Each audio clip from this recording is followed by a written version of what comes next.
चीन ने 40 दिनों की एक मिलिट्री एक्सरसाइज की और इसने पूरी दुनिया को हिलाकर रख दिया है। चलिए समझते हैं इसके पीछे की पूरी कहानी। तारीख थी 27 मार्च 2026।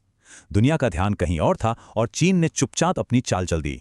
चीन ने एक बहुत बड़े समुद्री और हवाई इलाके को पूरे 40 दिनों के लिए नो गो जोन घोषित कर दिया।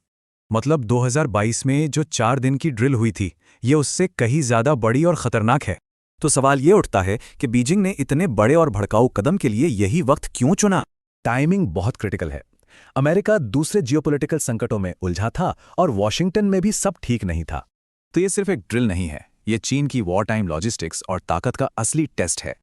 पर इस पूरी नाकेबंदी का असली मकसद जमीन पर कब्जा करना नहीं है, लड़ाई है सिलिकॉन की।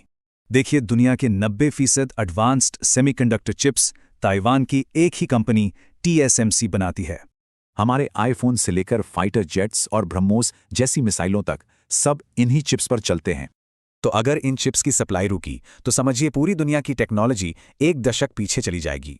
अब भारत के लिए इसके क्या मायने हैं? इसका असर बहुत सीधा और गंभीर है। देखते हैं कैसे। भारत के सामने 3 बड़े खतरे हैं। एक तो मिलिट्री थ्रेट, दूसरा टेक्नोलॉजी का संकट और तीसरा डिप्लोमैटिक डिलेमा। पहला खतरा, चीन भारत पर दबाव बनाने के लिए हिमालय में एक दूसरा मोर्चा खोल सकता है। दूसरा खतरा है टेक्नोलॉजी का। चिप्स की कमी से डिजिटल इंडिया मिशन पर ब्रेक लग सकता है। और तीसरा, क्वाड जैसे ग्रुप्स की परीक्षा होगी। भारत के लिए फैसला लेना बहुत मुश्किल हो जाएगा। ये 40 दिन की एक्सरसाइज भले ही जंग ना हो, लेकिन ये एक न्यू नॉर्मल की शुरुआत है।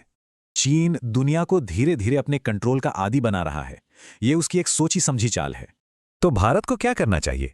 अपने सेमीकंडक्टर मिशन में तेजी लानी होगी और ताइवान से रिश्ते मजबूत करने होंगे।